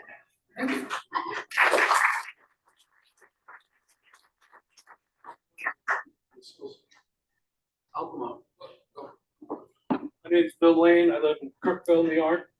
I want to address a few things. I think you're missing the boat on this new building. This day and age, nobody in their right mind would put the money up for that building. You hire a developer and you lease it. It will cost you a third of what it's going to cost you over the next 50 years. So I will say, our attorneys have looked at that. They're called turnkey leases, and the comptroller has actually forbid those. We worked with a number of developers to look at those So why would the opportunities. comptroller forbid that? Procurement policies. and Because it would requirements. allow a private entity to build subject to their rules as opposed to the public facility rules. Listen, I would be happy to say, let's explore that as part of this process. But what we have understood from the comptroller, our legal team, is that that is not something that we can legally engage in. But I think to your point, sir, should we, or when we create this community committee, I think all discussion points are on the table. So if there's any opportunity for some type of public-private partnership, I would certainly be in favor of considering that, should it reduce our costs. If we're unable to do so and we find that that's the case, then we'll know that we can, but that committee can look at every single option, start there. Right. You know, And I but think that's worth considering. 20 years down the road, when the roof starts leaking, you call the landlord and he fixes it. You know, that's an excellent way to control your costs. Absolutely. The precedent is out there. We lease the police station. Yeah. That's Well, from the village, from another municipality. Yeah, just wanna make sure everybody gets an opportunity to speak. now, as far as the police station is concerned, the village of Manlius owns that. Their total tax bill is $1,400. And it's assessed for 2.1 and some change. And then they're charging the police department, what, 100 grand a year? Well, here's the thing, is the senior center still there? Relocate them, take the whole building for the police department, swing around the back door and take it in eminent domain. Well, you have no problem taking it from a citizen, you shouldn't have any problem taking it from the I town have manager. problems taking eminent domain. I'm totally against eminent domain, but you're not hurting anybody. I will say that I did have a lovely conversation with the mayor of the village the other day about opportunities to expand our facility where it currently is, and he's very amenable to that conversation, so I don't think we have to worry about needing to use eminent domain Right, in but- the village.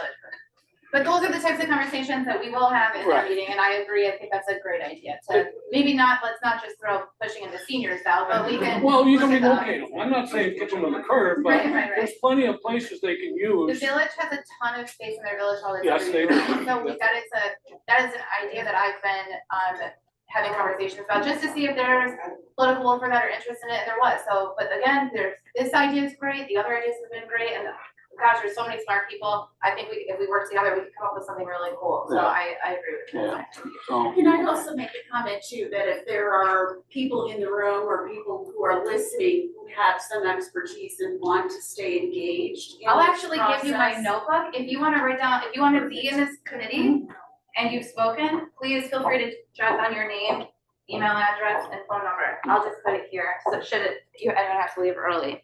okay. Cause it's a great opportunity with everyone here, so new name, email, And different ideas. yeah, lots of Like I said, ideas. Because there's so many smart So if people. if anyone wants to add their name. Yeah, and really, the condition of your buildings is your own fault. You let them go, and you let them go. It's been going for decades, And, so long you as I know, was the there. police department has no, they shouldn't be, that building should be in perfect condition, because they don't own it. You're renting it, get the landlord in there and fix the stuff that needs fixing, okay? They deserve it. Our police department, in my opinion, is fantastic. When you need them, they are there. Yes, they are. You know, they really do. They respond like they're waiting down the street, waiting for you to call. They're there in seconds, you know? So they do deserve a good facility. And I commend the board for speaking the way you did, speaking your mind tonight. That took a lot of guts. Write your name down. I will. Thank you very much. Thank you. Thank you.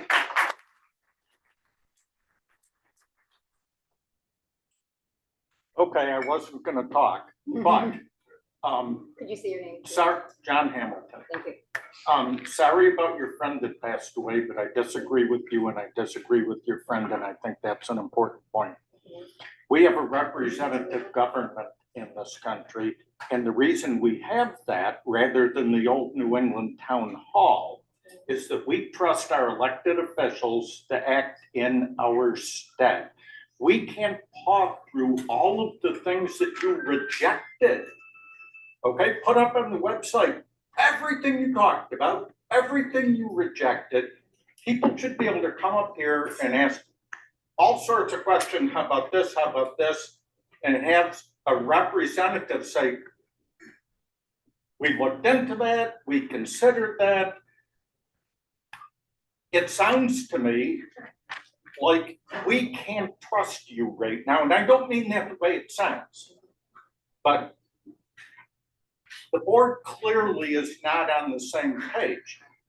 Things like this should be almost a rubber stamp that we've done everything we can and it's yes. And right now, it doesn't sound like a representative government. So I disagree with voting So we should. on everything because we can't be part of that. It's that 33,000 people can't be part of the old New England Town Hall. Just a quick sidetrack. Did you ever consider the old O'Brien and Gear site? Yes, that is currently under different control. There's a grocery store going in it. Well, no one wants the grocery store. It is also the village of Fayetteville, and we don't have any control over that site. Mayor. Get rid of the village of Fayetteville. That's the mayor of Fayetteville. We can't do that. The mayor's in the back here. We get rid of the town and make it all part of the village.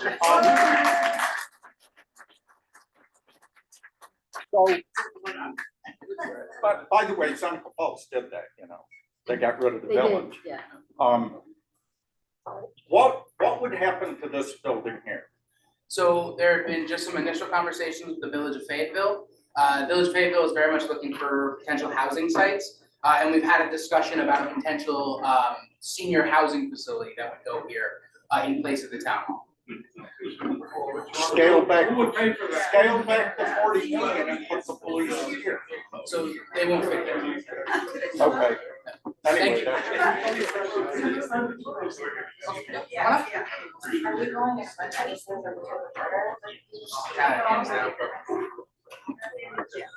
First of all, your candor and transparency was wonderful and you had some great ideas. As loud as I can be. Can you say your name? My name is Joan Pelletier. I live in the Homewood area of Fayetteville. Thank you. I really appreciate the counselors that pushed back to stop this vote tonight. It was obviously being thrust down your throats and it shouldn't have been.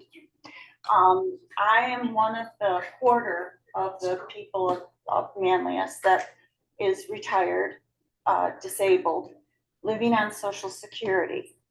We have had assessments here in the last 5 years that have maxed above any other area in New York State. He maxes us out every year. I had a conversation with him about it. And he said, I said, who else is it up to? I make the decisions. There's one problem right there for all of us. We've lived here 20, 30, 40 years. We can't even afford to get our houses painted or our roofs fixed anymore. Drive through Homewood. Take a look at those houses. They're falling apart. We have people with plastic over their doors, for God's sakes. And you're talking $40 million? Are you out of your mind?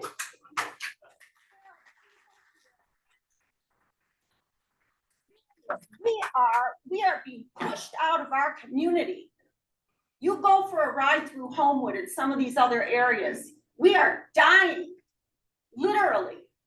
And like the gentleman said, when you try to keep it up, you mow your lawn, you're given that reason for raising your assessment because there's a blip in the real estate market and you're gonna bump it up as high as you can. You want new people, rich people here? Well, what about us?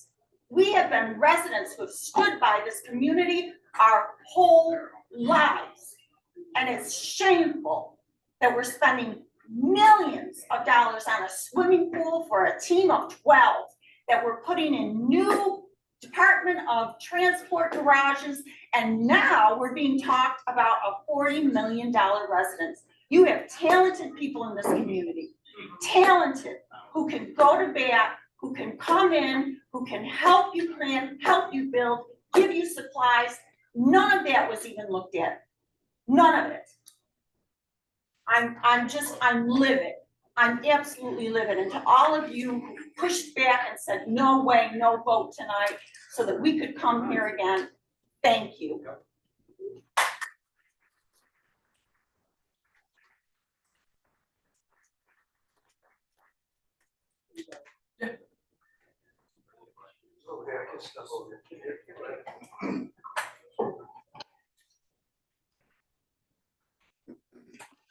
My name's Tom Malone. I live in Kirkville.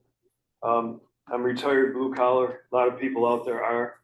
And I don't have any wonderful advice, suggestions. I'm like the previous lady, I'm worried about our property taxes paying for this. And like she said, we're assessed every year. And no matter what the market is, our assessment never goes down. And I'm not talking about 2,000 or 3,000. We built a retirement manufactured home on our land. It was assessed at $246,000. It was done. Last year it went up $153,000. I fought that and it was just thrown out. This year it went up $43,000 with no improvements. So I'm wondering. So now I'm assessed very high. So now I want to know if there has been any information about how this is going to affect our property taxes. Mrs. is it McElroy? I'm sorry.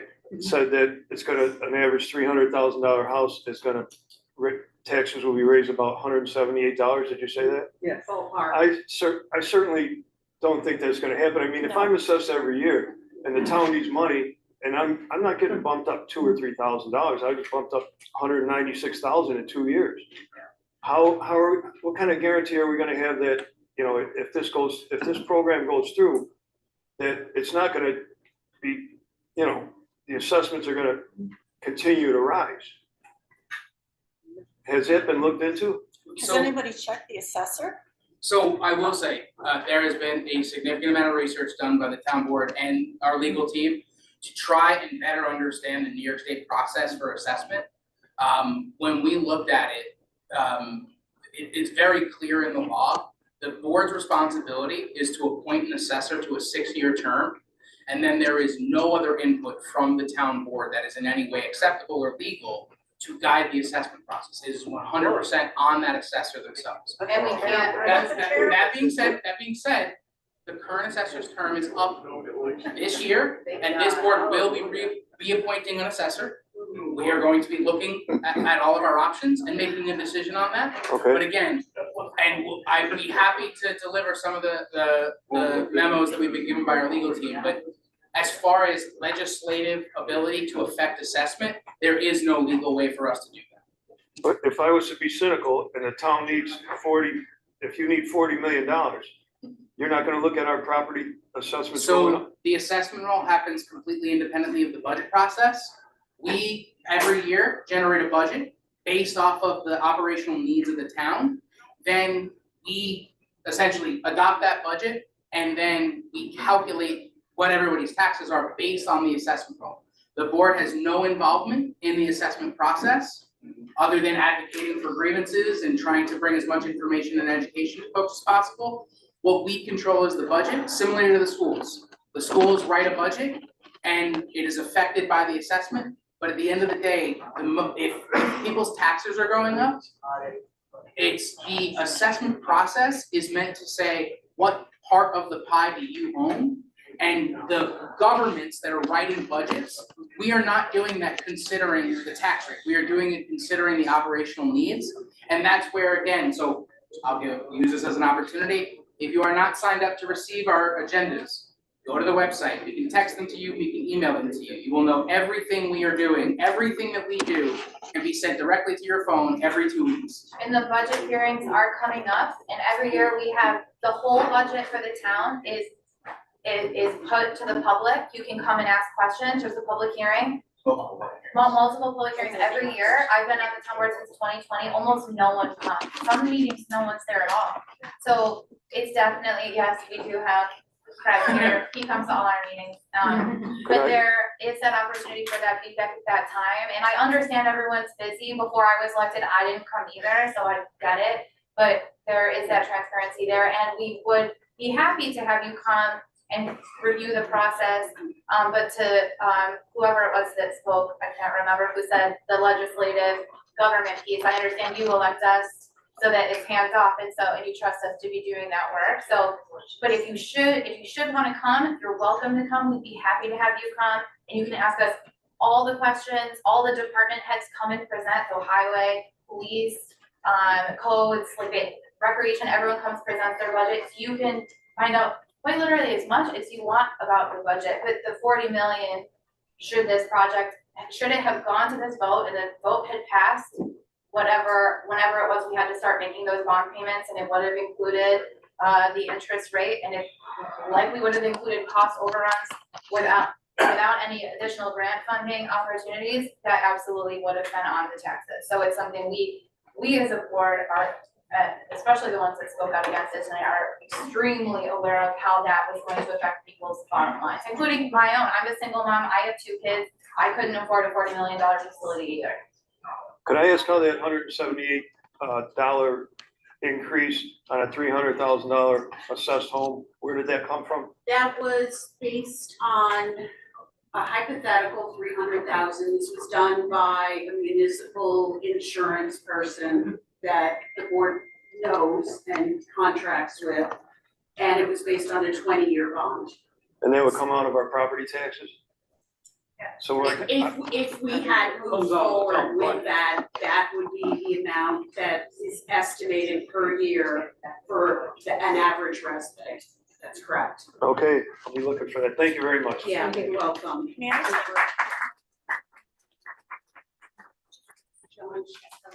Just wanna make sure we go once around everything gets out. I think this is important. I spoke to the assessor and he said, this is before the last vote, that he had to meet, he was meeting with the VP of the high school to see what the school budget was gonna be, so he knew what to base his assessment for. You just said that they don't take the budget into consideration, the assessor. Yes, he does. You need to be aware, you're our representatives. You need to help us. They don't control the assessment, but they do control the millage. Like, right. Alright, we're gonna go back to something. Ready? Okay. Thank you. My name's Arnie Poltenson. My wife and I have lived in Manlius for 62 years. And in a room like this, some 42 years ago, we were duking it out with the 3 police departments in Manoa, Fayetteville, and Manlius. Wasn't a pretty sight. A lot of things got exchanged. They weren't all sweet and light. But somehow we banged enough heads together to get the 3 departments to decide to form the town of Manlius Police Department. Possibly one of the best, if not the best decision that's been made in this town since I've been here. That went through seamlessly. You didn't even know what happened after it. The only thing that was different was the uniform they had on. That's right. And That was a fantastic deal. it was, and we are the beneficiaries of that process. Absolutely. Now, before we commit $39 million or anything like that to a new town center, we need to address a deeper issue. It's been mentioned that our town contains 3 separate villages, each duplicating core services like highway departments, courts, planning offices, various boards. Every one of those staffed by very good, serious, hardworking people. If we consolidated this overlapping business through either incorporation or shared governance, we could make the down payment on this very nice facility we'd like to build, saving taxpayers millions, reduce inefficiencies, streamline operations. Our own police department is probably the best model we have. We did it then, we could do it again. And if we don't do it, here's an opportunity. You're faced with an absolutely impossible large number. It's a crisis. How do you deal with it? Why don't we go after where the costs are that we don't need, that are duplicated? I can't tell you how many people say to me, I'm on the town planning board. People say to me, how could you let them build that whatever there? So that whatever there is in the village of Fayetteville, and we don't have any effect there. They're separate. They have their own planning department. It's frustrating. Village of Manlius has its own planning department. Anybody who drives through the village of Manlius must know that. So I'm saying that the only way to take advantage of this really tough situation is to go after where the real money is being spent that doesn't have to be. I know there's a lot of village people who are gonna get mad and yell at me. That's okay, I can take it. But that's where I think we should be talking, not worrying about the building. Once we've taken care of this outrageous duplication of services, now you've got a way to put the thing together and build the facilities to take care of the good people in the police department who are taking such good care of us. Thank you.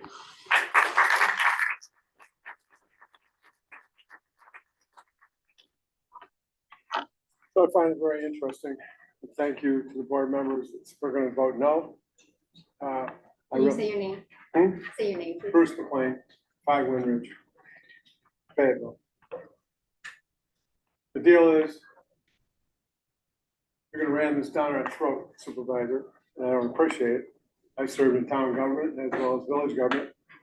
And I spent 7 years writing the zoning for the citizen committee without town board members who held meetings to the public so they could show up and tell us what they wanted. We did that 40 some odd years ago. They have not had to change any bit of the language in it. We spent the time as citizens making sure that it would work. We didn't ask you guys to do it because you're politicians. We were citizens paying the bill. And I still own property in Madison County and Town of Sullivan. And my taxes are maybe 60% for the same size building there in the village of Chittenango to the village of Fayetteville. Okay, and to the town because we did not want to spend a lot of money. And every time I go to pay my taxes here, I pay a lot more taxes. We have 3 houses in the town of Manlius, actually 4 now. At any rate, the taxes are up there. But when I go to the village of Chittenden or town of Sullivan, Lennox, City of Oneida, or I have other properties, my taxes are lower. And I always ask, how come I only went up $100 this year? Well, we have board meetings and we don't want to spend any money we don't have to spend.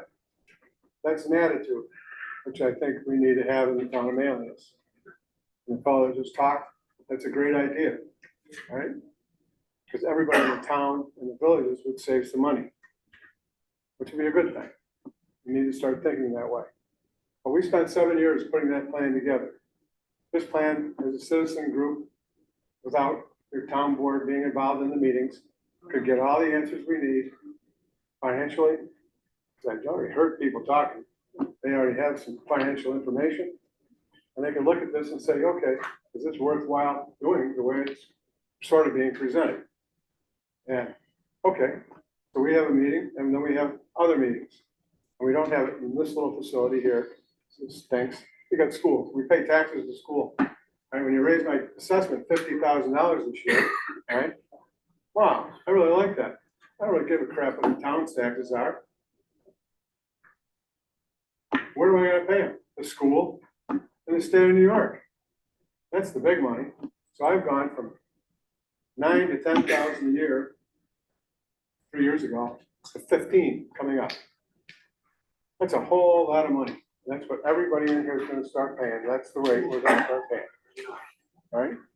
So I'm not gonna run for office, just so you know. But could you put your name on the list? You wanna be in our committee? Yes, Yeah, put your name down. I will. Okay. What I'm saying is, we need to think differently and let people who are the actual citizens, and if it takes an extra year to get this done, it takes an extra year. I'm quite sure with the people we all know, and there's a lot of people here, I was in the construction trades that have some idea of what we should be doing, right? Where I can look at this and go, yeah, that's stupid, let's do this, okay? Or we don't want this contractor, VIP is very expensive. There's other contractors in town that would be less. We don't have to have a higher cost. If I had the ability to just bid and say, oh, this is what it's gonna be, on anything I ever sold, guess what? I would charge more. That's just the way it is. And there's architects in town.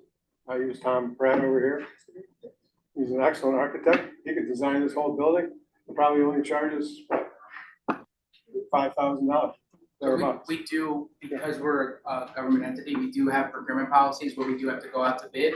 But I think part of this could be canvassing the town and ensuring everyone is aware of the bidding process. The point I'm making is the citizens committee could start getting some stuff done, all right? And that's better than you guys have too many board meetings and too many people whining at you. We wouldn't have that. We would just have our own project, okay? Thank you. Because I've been on boards. On boards and boards. So I'm real familiar with the process.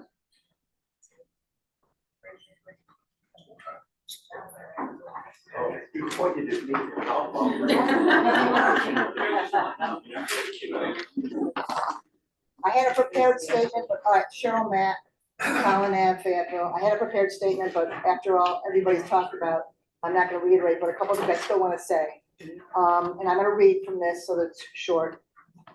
Basically, where's the transparency that you all ran on when you were elected? The town has not had any sort of big public meeting, clearly showing the difference between renovating this building and building a new facility. You haven't talked about foot traffic, capacity of the courts, the real needs of the police department. You haven't discussed real space requirements. Again, like the woman said, this data needs to be presented to the public. These reports should be digested, discussed in a public forum. And I do like what he said about keep you guys out of it. It should be the public. How can the town or the public make an educated decision on whether to renovate the existing town hall with or without including the police department, or buy property and build a new facility to house all of it without a detailed discussion with the public? We need experts presenting the materials, and we need real solid data. In today's economic conditions, many municipalities are struggling to find funds to provide necessary services. New York State, county, and federal grants and discretionary monies are drying up. Elected officials don't come along and say, I've got money to give you. Just a point a lot of people might not know. Years ago, Assemblyman Al Sturpey gave the village of Manlius money to put a new roof on that police department building. They didn't use it, it got sent back to the state. We're not gonna get those opportunities, and I heard that from Al Sturpey, he told me that. We're not gonna get those opportunities, okay? We can't look back at what's in the past, we have to move forward. But because of those things, we have to realize that money is tight, like everybody was saying. Individually, money's tight, and as municipalities, money is tight. The New York State gives grants to update courts every year. Now, I mentioned that to the supervisor, and he said, well, it's never enough to do what we have to do. Well, I'm looking at the courts, and, you know, we don't do anything in this town over a misdemeanor. We don't have a big, we don't need a big facility where we're holding all these, you know, criminals. And in today's day and age, even if we get more people in here living here because of Micron, people don't, you know, come in and pay their parking ticket in person and do all this other stuff. A lot of it's automated. So I think we have to really look at what we need, and maybe those yearly grants from the state will take care of the court improvements. And again, I'm gonna quote my words here. The residents are sick of being bulldozed. And basically the supervisor and the counselors need to slow down, take your time, put your ideas for big projects to the public first before you start making decisions about money.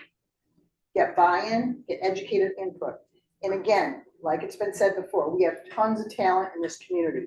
We have experts that know development, building specs, utilization of space, all the things that we need for a project like this. And I think if we just use who we have in the community, none of you are experts. You're all part-time elected officials, and I thank you for that, but you're not experts. Use the experts, use the people in our community, and we'll have a good thing. Okay.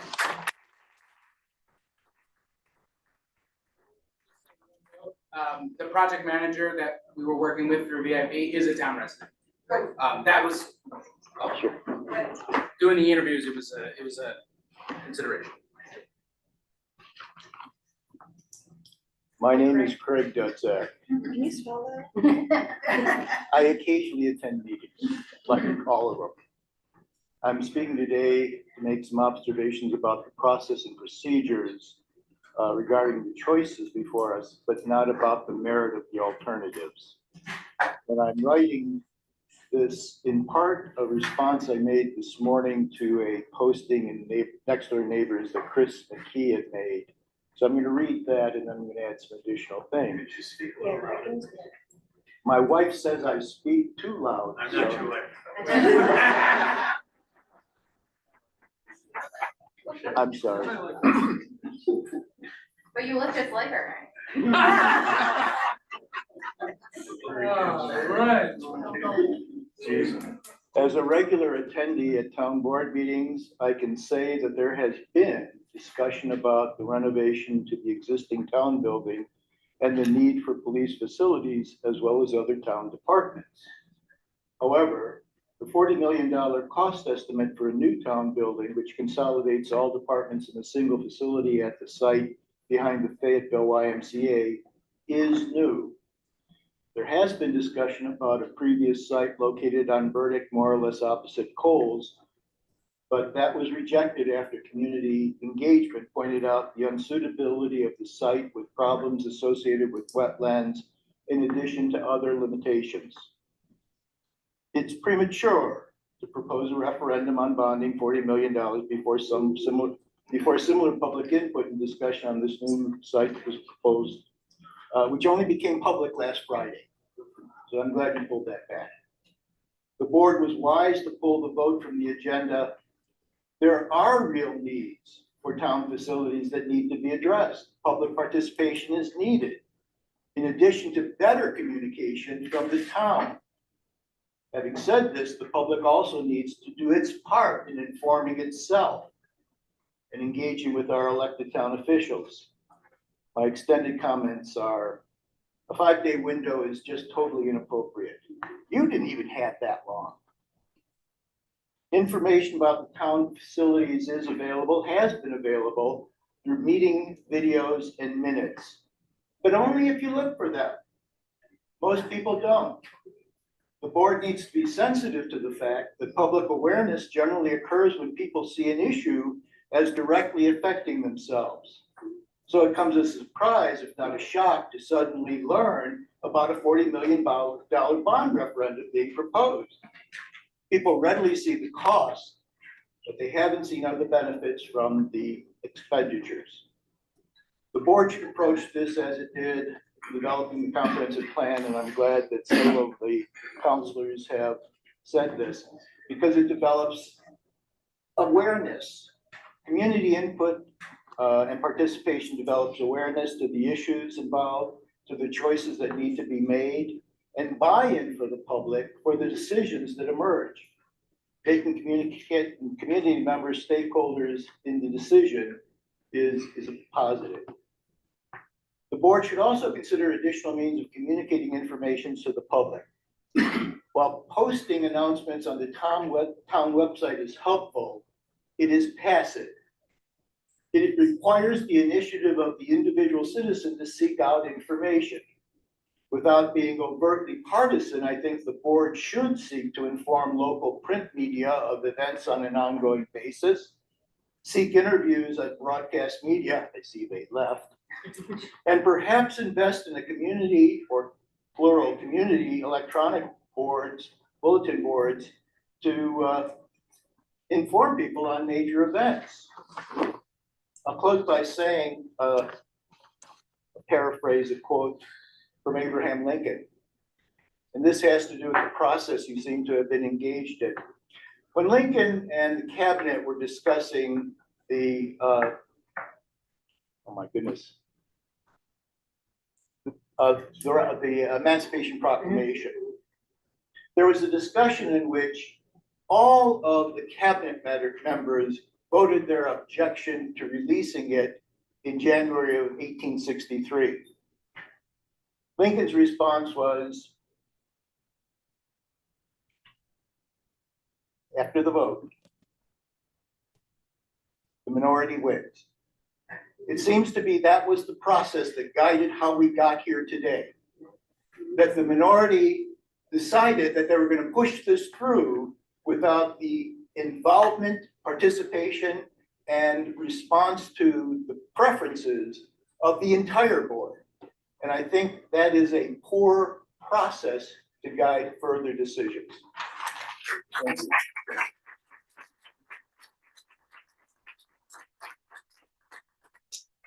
you. Okay, let's go with this side of the room. Show of hands. And then let's have anybody who's joining us via Zoom. We've got some hands. So once after this, we'll go back to Zoom and then we'll take care of this side of the room. Could everyone who does intend to speak this evening raise their hands just so that we'll get a sense? So 3 on this side, and then we've got two back there, okay, 3 back there, thank you.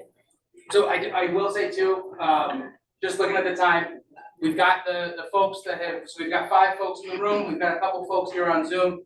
I think there's a lot to digest, and again, I think the most important thing, the biggest takeaway from this meeting is we heard you loud and clear, we pivoted, and we want to make sure that we're honoring the request for this public engagement, and that is going to be an ongoing process, again, through our regular meetings, and we'll work with the media to try and get that out as much as we can. But I think the biggest thing is we're gonna go towards the approach of the comprehensive plan, hopefully not adding an extra year during the process. But the goal of tonight is to take this feedback, develop a draft of that plan, and give it right back to you guys so we can get feedback until we've established something that as many people as possible are comfortable with, we think is complete enough, and that the board will vote on to ensure the trust of the public that we are going to follow that plan. Okay, my name is Robin Galez Aiello. I've lived here my whole life, 60-something years.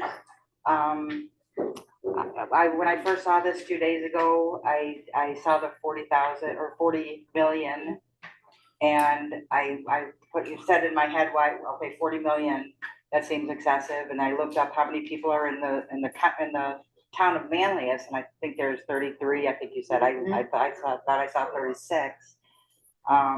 That right there, I would think that would stop you at every step of the way. I can't even believe you would go any further than that. Actually, it's ridiculous.